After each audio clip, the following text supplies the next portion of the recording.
So, whenever I seen that Lil Skies dropped a new album, I was actually very, very, very not excited, and that kind of made me gave a realization to to the time in my life that I'm in. Because if this would have happened like 5 years ago, when was Lil Skies popping? Like, I want to say 5 years ago. Like, yeah, that sounds right. Back then, I probably would have been so excited, jumping wall to wall excited to hear new Lil Skies. But I don't know, the current like point that his music is in is just blah. You know what I'm saying? Like it's just not good. His most recent music has just not none of it really scratched the itch for me. It got to the point where I stopped tuning into new releases cuz I kind of knew what it was going to sound like, knew what it was going to be. He's definitely lost his touch. Unbothered, which was the last project that I listened to. I don't even know if he's dropped a project since then. I know the best song that he's dropped since he kind of started his significant downcline or decline was Ice Water, that song with Trippie Redd. That if he would have dropped like 2 years earlier than he dropped that song, definitely would have been huge. Out Your Body Music was the last project. I didn't even listen to this, but yeah, his last full length album was 4 years ago. Now, I'm not like hating on that necessarily because of it, because I kind of know why. Lil Skies is definitely focused on being a father way more than he's focused on dropping music. At least as of I don't know when, however long. I know he's been dropping a lot more music recently than he used to, but I mean, which is admirable. I know that's the big reason why there was a 2 year wait between Shelby and Unbothered. There's actually a big wait from music from him in general between Shelby and Unbothered, and that was kind of inconvenient for his career because I mean that just let a lot of people move on. But that was also inconvenient because everyone moved on from his style of music and he never evolved it in any sort of way. Dead Broke is from Unbothered is kind of the like best reminder of what like made his music good, and it just hasn't been like that since then. But to the evolution of the Rose, which he's kind of going back into his 2017 Life of a Dark Rose, which is when he was really popular. And now that I'm looking at it, it's so like really comparable. There's two Landon Cube two Landon Cube features, just like on that last project, except there's a Ravenna golden one on this one too. But obviously, The Life of a Dark Rose is a classic. I love Life of a Dark Rose. I think it's a great project. Very, like, definition of what the music scene in 2017, early 2018 in general, actually, like, scene. I think that's great. So many good songs off this. You got Red Roses is one of my favorite songs of all time. Welcome to the Rodeo is great. Lust is great. Lettuce Sandwich I like. Nowadays is a really good song. I like Cloudy Skies, Big Money, Tell My Haters. You know, pretty good songs. Boss Up, that's a great one. But then you look at this one, and after listening to it, by the way, I hated listening to it. It was not good. I had to skip songs at least 2 or 3 times.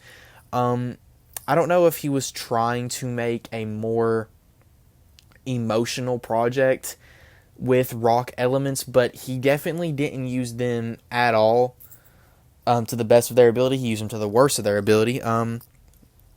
Landon Cube sucks on this project, which I've never heard Landon Cube solo music. The only Landon Cube stuff I've heard is on stuff with Lil Skies. And I have good impressions like on Nowadays and on and what's it called? I literally just said it. Red Roses, like that type of stuff is great. But then I hear him on here and I'm like, wow, is he ass? Like, does he suck? Ganja is such a bad song. Actually, if I had to pick, what's the best song on here? I did not mean to start playing one by accident. Probably Chaos or Wildfire. And that's closer to the end of a 14-track record. I'm an idiot. Track album. So that's just that you can't have that. That's not good whatsoever, really. Yeah, like I said, guys, this is just a really, really weak album. I'm giving it a 2 out of 10, and it's one of those projects where like I hated listening to it, and I didn't really write that many notes about it, so I don't even have that much to say. Production's weak. Lil Skies' rapping ability is weak, and this genuinely kind of hurts my heart a little bit because Lil Skies for a long time was a top 10 rapper for me that I got enjoyment out of just for nostalgic factor. Going back and listening to his older music is great, and it reminds me of that time I was in. I have a lot of good memories listening to Lil Skies. He was one of the, like the first rappers that I genuinely was like a pretty good dead ass fan of. Like I was always a fan of Lil Skies until, like I said, like now he just doesn't make the same music he used to. I remember like so many attempts at a comeback. I remember so many moments that just never amounted to anything. I want to say the last real moment he had as a rapper was Whipsky. I think that was his last big moment was Whipsky, and that wasn't even a huge moment. It was a pretty big moment. I mean, that's when Snot was at his peak. That's when Lyrical Lemonade was like at its peak again. So whenever you put those two together, and that was huge. Everyone was hyped about it, and the song's pretty cool. So I think Lil Skies has the best feature on that song. And then Ice Water ended up dropping. The reason Ice Water I feel like was a bigger song was because it was very hyped up because like it was teased, it never dropped, and then he found it on an Instagram live. I was like, hey, I just like found this song that I had, and I'm glad I found it because I'm gonna drop it now. And it reminds you of older Lil Skies music. I listen to it every once in a while now. It reminds me of older Lil Skies. And that just kind of, that was a simpler time. That was not only a simpler time in general, simpler time in music, it was a simpler time in my life. You know what I'm saying? I was a lot easier pleased by music. Maybe if the stuff that he dropped back then dropped now and I listened to it with my state of mind listening to music, I wouldn't like it as much. I'd still like it, I think, but I don't think I'd like it as much.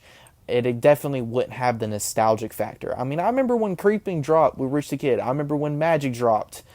I remember thinking he was about to make the biggest comeback ever when I heard Fidget for the first time. I think Fidget is a great song.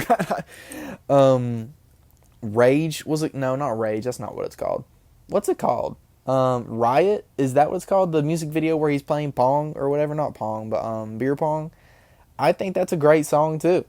I just think, obviously I respect the fact that he would have like went to be with his kid more and actually be like a dad, but if that wouldn't have happened, who knows where Lil Skies' career would be. Maybe he would have had more time to evolve musically. Maybe he would have been able to live off of bigger moments, or the same thing was always destined to happen. Everything happens for a reason, after all. Who knows? Anyway, I'm giving the album a 2 out of 10, which hurts my heart, but the album it sucks. If you made it to the end of the video, then I greatly appreciate it. If you guys want to get more, you can obviously subscribe, hit the like button, do all that good stuff. I just dropped a song. Go listen to it. Dropping an album song soon. It's called Thank God for Me. Go ahead and, check that out. Hopefully, by the time this album or this video's out, or actually, it's definitely not going to be this video, but hopefully by the time, like, soon, there will be, like, a pre-save link for it. You can pre-save that shit. I love you guys. Hope you're having a good day.